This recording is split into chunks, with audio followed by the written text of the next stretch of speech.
So hello students, welcome to SP smart hybrid computer schooling system. बेटा, आज की video में इस लेक्चर में हम लोग मेगा बूस्टर फाउंडेशन 4 डिस्कस करेंगे। ठीक है, इसमें अगर आप पहले बॉटनी डिस्कस करते हैं, फिर हम नेक्स्ट वीडियो में जोलॉजी डिस्कस करेंगे। आपका जो फर्स्ट क्वेश्चन है, it is hypogynous ovary is present in. हमें पता है 3 तरह के ओवरीज होते हैं। कौन कौन से? Hypogynous, perigynous, epigynous. ठीक है, hypogynous is superior ovary, perigynous is half inferior और एपिगाइनस इज इंफीरियर ओवरी। ठीक है, तो ये किस में प्रेजेंट होता है? सुपीरियर ओवरी किस में प्रेजेंट होता है? Mustard, China rose and brinjal, according to your NCERT. याद रखेंगे इसको। इन पॉपी प्लांट, पॉपी क्या होता है? सोमनीफेरम पेपेवर, है ना। पेपेवर सोमनीफेरम जो है आपका पॉपी प्लांट जो है, जो कि अफीम का प्लांट जो होता है, उसके अंदर प्लेसेंटेशन किस तरीके का होगा? पेराइटल होगा। ठीक है, इसको यह ध्यान रखेंगे। Dumbbell shaped stomata is found in, तो हमें पता है कि बीन शेप्ड स्टोमेटा जो है, जो बीन शेप्ड स्टोमेटा है, ये प्रेजेंट होता है किसके अंदर? डाइकॉट के अंदर। और जो डम्बल शेप्ड जो है लाइक दिस, इस तरीके का स्टोमेटा जो प्रेजेंट होगा, ये किस में प्रेजेंट होगा? मोनोकॉट में प्रेजेंट होगा। मोनोकॉट में प्रेजेंट है, तो यहां पर एग्जाम्पल आ जाएगा grasses. RQ of protein is, RQ is क्या होता है बच्चे? हमें पता है respiratory question is equal to volume of CO2 evolved and upon में वॉल्यूम ऑफ O2 कंज्यूम्ड। तो हमें पता है कि अगर हम बात करें कार्बोहाइड्रेट की, तो ये इट इज़ 1 के करीबन होता है। जो आरक्यू ऑफ प्रोटीन है इट इज़ 0.9। और अगर हम फैट की बात करें तो ये हमेशा जो है फैट एंड प्रोटीन का जो होता है 1 से कम होगा ये आरक्यू। ठीक है, सो प्रोटीन के केस में it is 0.9। In electron transport system the complex 4 is also known as, हमें पता है कि जो कॉम्प्लेक्स 4 होता है उसे हम साइटोक्रोम C ऑक्सीडेज कॉम्प्लेक्स कहते हैं। हमारे पास 5 कॉम्प्लेक्स हैं। ठीक है, पहला कॉम्प्लेक्स जो है वो कौन सा है? NADH dehydrogenase. दूसरा कौन सा है हमारे पास? Succinate dehydrogenase. तीसरा कौन सा है हमारे पास? The third one is cytochrome BC1 complex. Fourth जो है हमारे पास साइटोक्रोम C ऑक्सीडेज है। और फिफ्थ कॉम्प्लेक्स कौन सा है? ATP सिंथेज है। ठीक है, तो ये इसको ध्यान देंगे। नेक्स्ट क्वेश्चन है discuss different taxonomical categories in ascending order. Taxonomical categories कौन सी हैं? असेंडिंग का मतलब छोटे से बड़ा होना, है ना। सबसे पहले हमें पता है स्पीशीज है, फिर जीनस है, फिर फैमिली है, ऑर्डर है, क्लास है, फाइलम है, किंगडम है। यहाँ पे एरो लगाना जो है बहुत ज़रूरी है। अगर इसी एरो को अगर आप उल्टा कर दो, इस तरीके से कर दो, तो ये कैसा बन जाता है? ये डिसेंडिंग बन जाता है। तो इसको जो है अच्छे से ध्यान देंगे। ठीक है बेटा, तो असेंडिंग एंड डिसेंडिंग क्वेश्चन क्या पूछा जा रहा है, उसमें एरो का बहुत बड़ा रोल है। छोटे से बड़ा इलिस्ट्रेट करना और बड़े से छोटा इलिस्ट्रेट करना। ठीक, नेक्स्ट है differentiate between C3 and C4 plant. अब ये क्वेश्चन मैंने बड़ा करके दिया है। ये क्वेश्चन जो है 2 मार्क्स में भी पूछा जाता है, 3 मार्क्स में भी पूछा जाता है और 5 मार्क्स में भी पूछा जाता है। 2 मार्क्स में आ जाए तो 2 में कितने लिखोगे? 4 पॉइंट लिख दो। 3 में कितने लिख दो? 3 में जो है 5 to 6 पॉइंट लिख दीजिए। 5 में कितना लिख दीजिए? 10 to 12 पॉइंट्स लिख दीजिए। इस तरीके से आप लोगों ने मेंशन करना है। तो C3 में क्या है? मीजोफिल में होता है। C4 में मीजोफिल एंड बंडल शीट दोनों में होता है। क्रैंज एनाटॉमी जो कि एक रेथ लाइक स्ट्रक्चर है, सर्कुलर स्ट्रक्चर है अराउंड दी बंडल शीट, है ना। तो बंडल शीट का जो स्ट्रक्चर है दैट इज इसमें C3 में एब्सेंट होगा, C4 में प्रेजेंट होगा। प्राइमरी CO2 एक्सेप्टर कौन सा है? RUBP। इसमें कौन सा है? PEP। फर्स्ट स्टेबल कंपाउंड कौन सा है? PGA। इसमें कौन सा है? OAA। इस तरीके से आप लोगों ने ये पॉइंट्स जो है बेटा ध्यान रखने हैं। तो this table is very important, ये बहुत बार पूछा गया, तो इस टेबल को अच्छे से समझेंगे। ठीक है, नेक्स्ट क्वेश्चन हमारे पास, what is respiratory climatic? Respiratory climatic is referred as the rise in the rate of respiration during the ripening of fruit. Ripening of fruit, जब एक फल पकता है उस टाइम पे जो रेट ऑफ रेस्पिरेशन है वो इंक्रीज कर जाता है, राइज कर जाता है। That is called as respiratory climatic. Sudden and sharp होता है ये राइज। कौन कराता है? Ethylene is responsible. It is a gaseous plant growth regulator which associated with the ripening of the fruits. तो इंपॉर्टेंट क्वेश्चन है।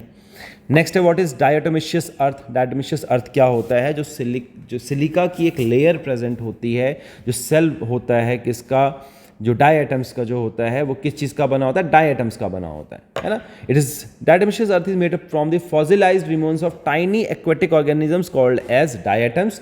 The skeleton are made up of natural substance called as silica. Silica क्या होता है, indestructible होता है. तो over long period of time diatoms accumulated in the sediment of rivers, streams, lakes and oceans. तो इस तरीके से वो एक्ट करते हैं. एक शाइनी सा पार्टिकल होता है, एक्वेटिक पार्टिकल है, दैट इज कॉल्ड एज डायटोमिशियस अर्थ. ठीक है बच्चा. Next what difference between virus, viroid and prions. Virus क्या है, ऑब्लिगेट इंट्रासेलुलर एजेंट है. वायरोइड भी ऑब्लिगेट है. प्रायन कैसा है, abnormal form of cellular protein.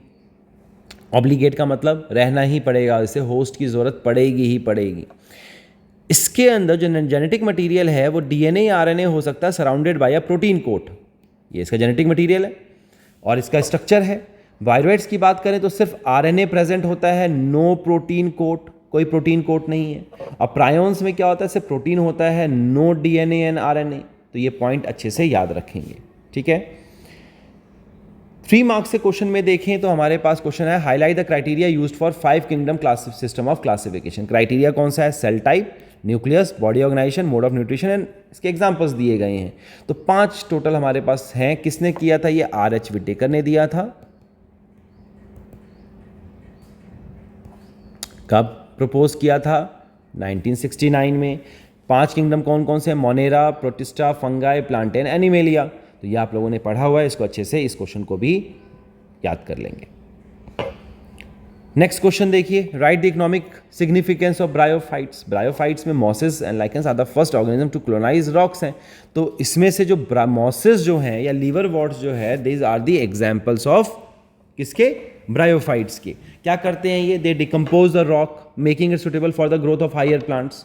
Decompose करते हैं पत्थरों को, फॉस्फोरस साइकिल में इसका रोल आ जाता है.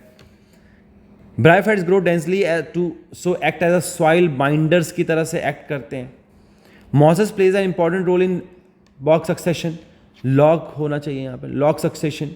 Mosses can change the landscape from open soil to climax forest. अगर कहीं पे भी किसी जगह पे इन 1000 ऑफ ईयर्स क्या होता है, मान लीजिए कोई बैरन लैंड है, वहाँ पे कभी कोई चीज़ ग्रो नहीं की है, तो जो सबसे पहली चीज़ जो ग्रो करेगी in vegetation, it is lichen and moss. ठीक है, that's why they are called as pioneer of vegetation.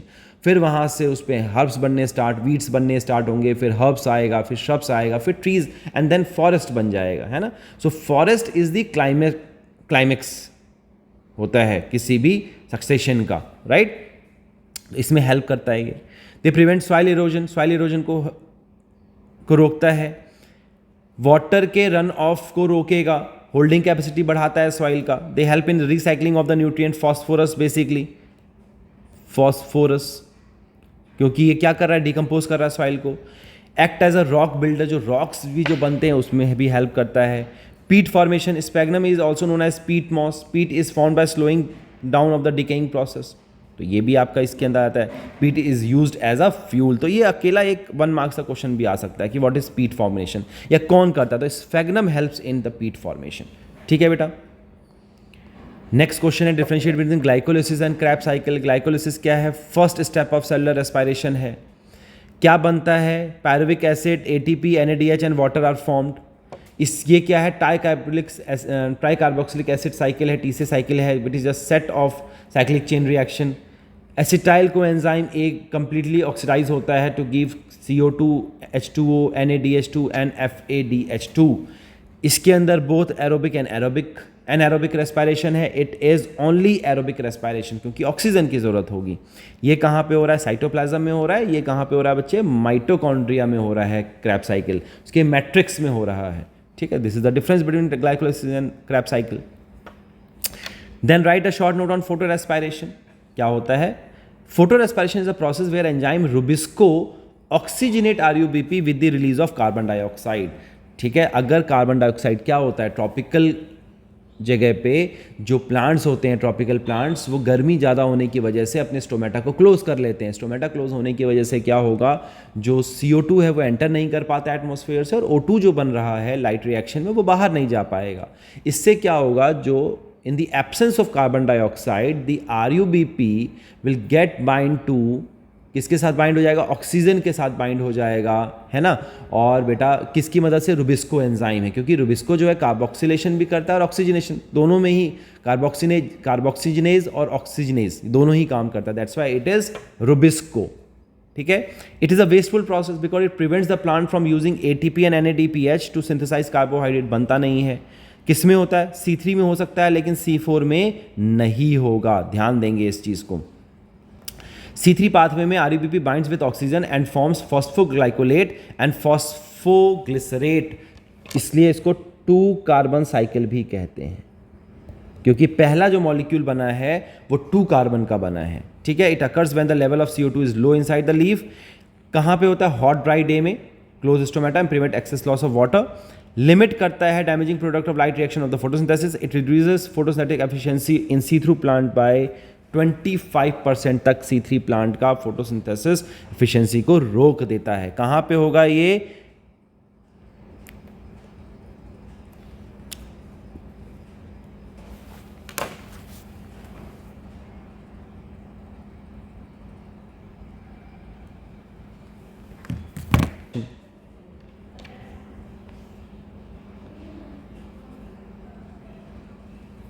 Next देखेंगे, draw the dorsiventral section of dicot leaf. तो डाइकॉट लीफ में एक ऊपर की तरफ हमारे पास अपर एपिडर्मिस होता है और नीचे जो है हमारे पास लोअर एपिडर्मिस होता है, जिसको कि हम एडैक्सियल और एबैक्सियल भी कहते हैं। ठीक है, एडैक्सियल एपिडर्मिस, एबैक्सियल एपिडर्मिस, इनके बीच में क्या प्रेजेंट होता है, मीजोफिल प्रेजेंट होता है। 2 तरह के मीजोफिल होते हैं, कौन कौन से, यहाँ पर पैलिसेड होगा और स्पॉन्जी मीजोफिल होगा। स्पॉन्जी मीजोफिल के बीच में एयर स्पेसेस प्रेजेंट होते हैं, देख रहे हैं आप। यहाँ पे आप देख रहे हैं बंडल शीथ प्रेजेंट है डाइकॉट में, wreath like structure, this is the bundle sheath, और इसके अंदर xylem and phloem sieve tube present है, this is the vascular bundle, right. यहाँ पे ये देखिए स्टोमेटा प्रेजेंट होता है, कौन से साइड पे, नीचे की साइड पे प्रेजेंट होगा, ऊपर नहीं प्रेजेंट होगा। ठीक है, बीच में वैक्यूल है, क्लोरोप्लास्ट प्रेजेंट है, गार्ड सेल प्रेजेंट है। तो इस तरीके से आप लोगों ने बच्चे इस डायग्राम का प्रैक्टिस करना है, this is again important one. ठीक है बेटा, नेक्स्ट अगर हम लॉन्ग क्वेश्चन देखें तो लॉन्ग में पहला क्वेश्चन जो आ रखा है वो आ रखा है ऑक्सिन क्या होता है, इसकी एप्लीकेशंस बताइए। तो ऑक्सिन एक प्लांट हार्मोन है जो कि क्या है, प्रोमोटरी है, प्रमोशन करता है ना। Its role in cell elongation, apical dominance, parthenocarpy and other processes. ठीक, तो ये बात ध्यान रखेंगे। तो ये इसके कुछ पॉइंट्स हैं, एपिकल डोमिनेंस में हेल्प करता है, जो ऊपर का जो टिप जो होगा वो ग्रो करेगा, लेटरल ग्रोथ को नहीं करने देता है, लेटरल ब्रांचेस को ग्रो नहीं करने देगा, है ना। However removing the apical buds causes the lateral bud to grow extremely quickly. कौन करवाता है फिर हेल्प लेटरल बड के फॉर्मेशन में, तो लेटरल बड का फॉर्मेशन जो है बच्चे साइटोकाइनिन हेल्प करता है।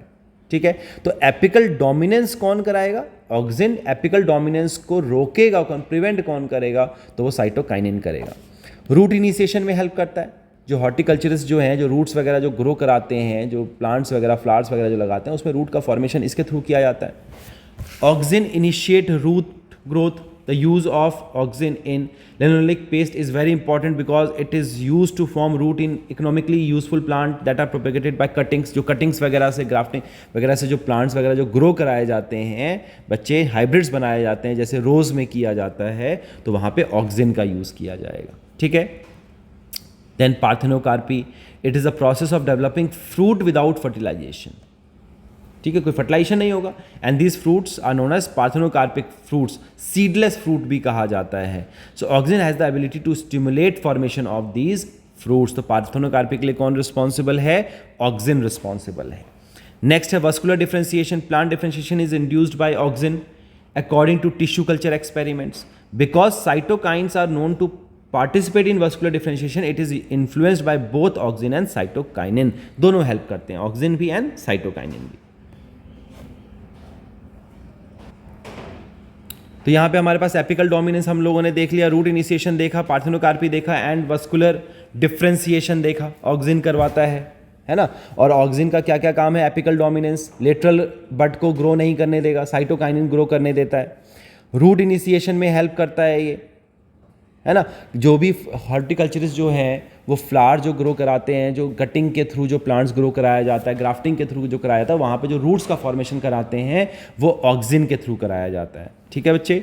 Parthenocarpy, fruits without fertilization, seedless fruit जो ग्रो कराते हैं सेक्सुअल रिप्रोडक्शन को रोकने के लिए, तो पार्थेनोकार्पी कहा जाता है उसको। Vascular differentiation, it is induced by auxin, both auxin and cytokinin it plays the role, है ना, it influence the vascular differentiation. Cell elongation में भी हेल्प करता है, फ्लावरिंग में हेल्प करता है, पाइनएप्पल वगैरह के जो फ्लावरिंग वगैरह में ऑक्सिन का रोल आता है, तो ये भी लिख सकते हैं। और में क्वेश्चन आ रखा है आपके पास, डिफाइन ग्रोथ। ग्रोथ क्या है? Fundamental characteristic of all living organism. Her living organism grow करता ही है इंटरनली, है ना। Internal growth is the feature of living organism. It is irreversible, उल्टा नहीं हो सकता, and permanent metabolic process, beat plant, animal, birds and an insect, every simplest as well as the most intricate living species undergo the process of growth increasing in size. Size में increase होता है। तो अलग अलग phases हैं इसके, कौन कौन से? Meristematic, elongation and maturation. ये पॉइंट जरा देखेंगे, ठीक है, इसको अच्छे से लिखना है हर एक पॉइंट को आपने। The cell in this region are rich in protoplasm, ये क्वेश्चन पूछा जाता है कि कौन सा पार्ट जो है प्रोटोप्लाज्म में रिच होगा, तो मेरिस्टेमेटिक होगा, ठीक है। The cells next to this region represent the elongation growth phase. इसमें क्या होगा? नए सेल्स का फॉर्मेशन होना स्टार्ट होगा, वैक्यूल्स एक्सेट्रा। नेक्स्ट है next to the elongation phase है मैचुरेशन फेज, जिसमें कि cell attains their maximal size. तो ये जो कुछ कैरेक्टरिस्टिक्स हैं आप लोगों ने ध्यान देना है, ठीक है। दो तरह के ग्रोथ होते हैं, arithmetic and geometric.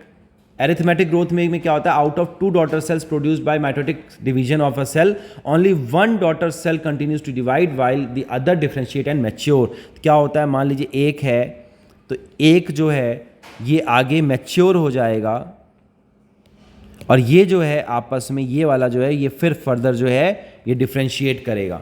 Then again this one it matures, और ये जो है ये फिर फर्दर जो है 2 में डिवाइड करेगा। तो एक ही सेल ग्रो कर रहा है ना, एक ही डिवाइड कर रहा है। दूसरा जो है वो अपना जो है मैच्योर दिखा रहा है, डिफरेंशिएट हो जाएगा वो। और जियोमेट्रिक में क्या होता है? The initial growth is slow and it increases rapidly. देखिए यहां पर लैग फेज है विच इज स्लो, फिर लॉग फेज है, एक्सपोनेंशियल फेज, जिसको कि हम लॉग फेज भी कहते हैं। बच्चे अक्सर गलती कर देते हैं लैग एंड लॉग के अंदर, this is lag, this is log and this is rapid. और फिर स्टेशनरी फेज आ जाता है जो कि कांस्टेंट हो जाता है, दिस इज कांस्टेंट। तो ये ग्राफ इंपॉर्टेंट है, ये इंपॉर्टेंट है ग्राफ, इसको ध्यान देंगे इस चीज़ को। ज्योमेट्रिक अरिथमेटिक के बीच का डिफरेंस याद रखेंगे, ठीक है बेटा। सो बच्चे this is all about your botany का पेपर, इसको अच्छे से करेंगे।